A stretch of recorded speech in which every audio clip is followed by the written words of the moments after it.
Hi Amanda. Today me and Shavni are going to be presenting on the analysis of drama tests for young learners, that is Jack and the Beanstalk, and literary writing. So, for Jack and the Beanstalk, the genre of the story is fantasy and adventure. For the literary writing, genre is cautionary tale. So I will be presenting on the literary elements of Jack and the Beanstalk. So the first literary element is characters. There is Jack who is the protagonist, Jai who is the antagonist, and Jack's mother who is a supporting character. So the setting, first is Jack's home. And the second setting is the Beanstalk, the iconic feature of the story. And the third is the giant's castle. Now, as for the plot, the exposition happens when, since Jack is poor, his mother sends him to sell a cow. And the rising action occurs when Jack tries a couple of magic beans, his mother chews them up, and the giant beanstalk grows. Jack comes in and begins stealing from the giant. The climax occurs when Jack is chased by the giant down the beanstalk, and he chops it down, stopping the giant from reaching it. The resolution happens when Jack becomes rich and is happily about it. As for the themes, there is courage and bravery, as seen from how Jack was courageous enough to climb the beanstalk and face the giant. Second, determination. The story shows how Jack is determined to escape poverty through his wits and actions. And the third is familial love. Jack cares for his mother, but after the sell the cow and providing her with the treasure, he is stolen from the giant. Now, for the fifth issue element, there is the shape. The first is simple and conversational language. So, for example, Jack don't have any money. So this plain simple nature makes the story accessible and allows young readers or artists to follow the plot without difficulty. It also creates a natural releasing tone for family conversations. Now for the second one is repetitive and exclamatory expressions. For example, Mom, or oh no, wow, it's amazing. So these interjections make the emotions more expressive and engaging, and expressivation heightens the sense of suspense and adventure. So for the third question, the diction is also moral and has emotional tone. Because words like home, mistrust, happy, angry, as seen like from an example from this, is that oh, you foolish boy. This sort of diction builds both moral ideas and emotional depth that is suitable for children's literature. Now as for the sixth literary element, that is figurative language. So this text uses hyperbole. For example, the beanstalk which high in the sky, everything's so pink here. So these exaggerations emphasize the magical transformation of the ordinary beans into something extraordinary. That is the beanstalk reaching the clouds, which evokes a sense of fantasy and adventure that attract children's attention. Now, the story also uses imagery. For example, the hen laid a perfect golden egg. So the vivid imagery encourages imagination, which is crucial for engaging young readers in storytelling and dramatization. As for the third one, there is repetition and rhythm. For example, 3, 5, 4, 4. So this line uses alliteration by repeating the F sound and rhythmic repetition to create a memorable chant-like sound. And it serves as a sound device and a character marker for the giant's presence and to add suspense and a theoretical impact. So now I will be presenting on the reader responsibility for Jack the Beanstalk. So the first is students are able to recall key moments, which leads towards accurate reading. So children can be asked to recall and describe specific plot points in the story to test their understanding and comprehension. So secondly, there is personal connection, which leads towards aesthetic reading. So children may be asked to share personal traits with the characters, like identifying with Jack's curiosity and bravery, and relate to wanting to help their family or just go on adventurous trips. Now for the third is emotional response. So children can discuss the feelings they experience throughout the story, such as excitement, suspense, and pride when Jack escapes and defeats the giant. This is also aesthetic reading. And fourth, there's the interpretive activities. There's also aesthetic reading. For this, readers can discuss whether Jack was right or wrong to steal from the giant, which encourages critical thinking and communication through a moral discussion. And last but not least, there is a classroom response, which is definitely aesthetic reading. Since teachers can facilitate children in role-playing Jack's climb on the beanstalk and confrontation with the giant, or help students to provide alternate endings. For example, the more positive ending, Jack ends up befriending the giant instead of killing him. Okay, that is all from me. I will be passing this to Shafi. I'll be presenting the literary elements. Red Riding Hood. Okay, so for the characters, the first elements, we have the Red Riding Hood as the protagonist, the wolf as the antagonist, the grandmother as the support character, and lastly the wolf as another supporting character. Okay, so I'll go to the setting. The first setting is forest. The second setting is the grandmother house. Okay, so next for the plot, the exposition happens when later Red Riding Hood's mother sends her to visit her sick grandmother. Rising action occurs when later Red Riding Hood disobeys her mother, talks to the wolf in the woods, and reveals the destination. The wolf then raises her head to the grandmother's house. For the climax, the wolf tries to win Little Red, but the Red and grandmother are rescued by the wolf who attacks the wolf. For the resolution, it occurs when the wolf is defeated. Red Riding Hood learns a lesson, and the characters live advance. Alright.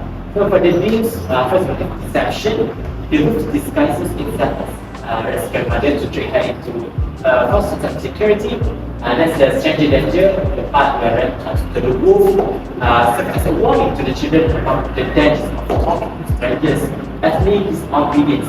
Red disobeys her mother by talking to the wolf, which ends up putting her in danger, showing the consequences of not following orders.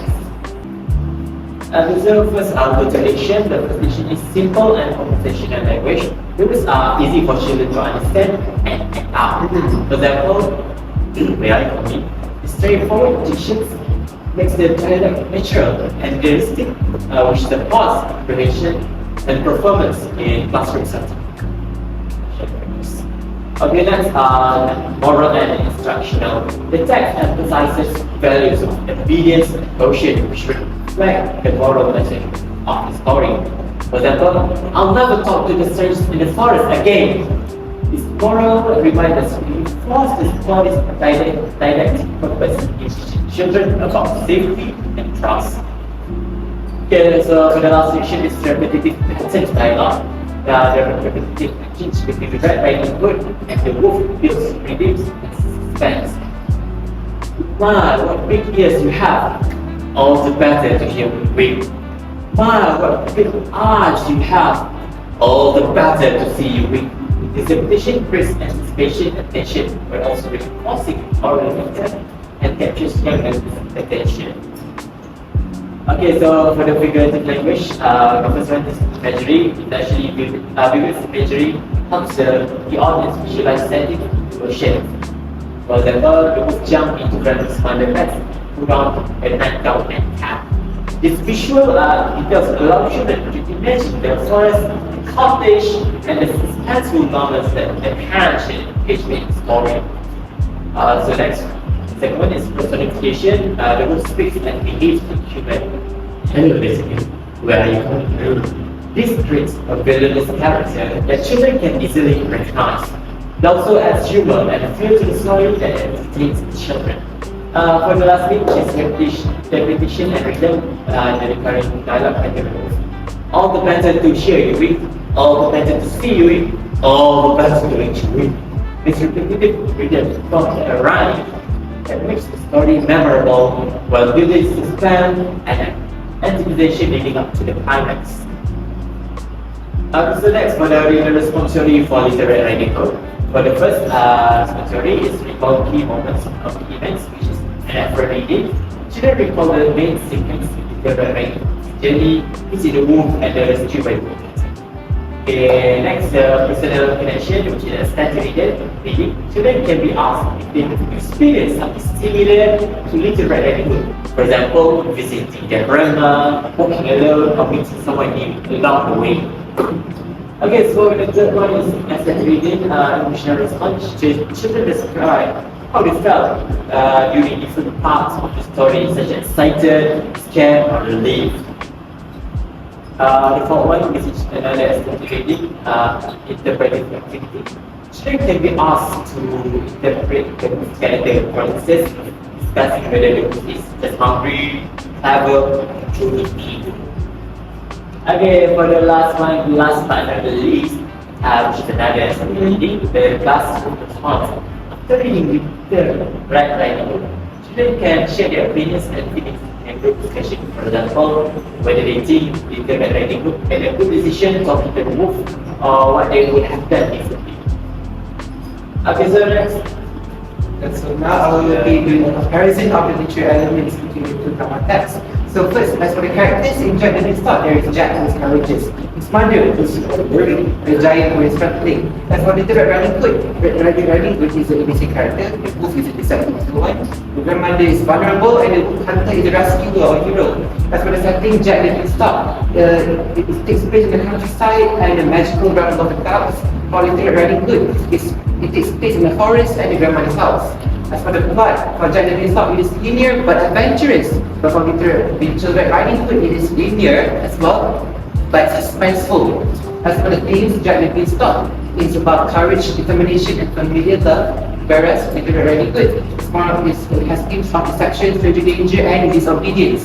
As for the diction, Jack the Beanstalk is simple, repetitive, and moralistic. Similarly, Little Red Riding Hood diction is simple, repetitive, but instructional. As for the figurative language, Jack and the Beanstalk, this is hyperbole, imagery, and repetition and rhythm. Meanwhile, Little Red Riding Hood, this is imagery, personification, and just like Jack and the Beanstalk, repetition and rhythm as well. Okay, so next for the preparation of leader responsibility. Okay, so for this first aspect is the recall moments for the Jack and the Beanstalk. Children recall and describe specific plot points. Meanwhile, for the Little Red Riding Hood, children recall the main sequence. Next for the aspect is personal attention. For the Jack and the Beanstalk, children share personal traits with the characters. Meanwhile, in the Red Riding Hood, children tell their experiences which is similar to Little Red Riding Hood. Next, for the emotional response, children discuss the feelings they experience throughout the story for the Jack and the Beanstalk. Meanwhile, for the Little Red Riding Hood, children describe how they felt during different parts of the story. Lastly, for the interpretive next for the interpretive activity, Jack and the Beanstalk, the children discuss whether Jack was right or wrong to steal the stuff. Meanwhile, the Little Red Riding Hood, children interpret the wolf's character. Last but not least, last aspect is class response. For the Jack and the Beanstalk, children will play or change their ending story. Meanwhile, for the Little Red Riding Hood, children share their opinions and feelings in a group discussion. And that is all from us. Thank you for watching. This is the reference. Thank you.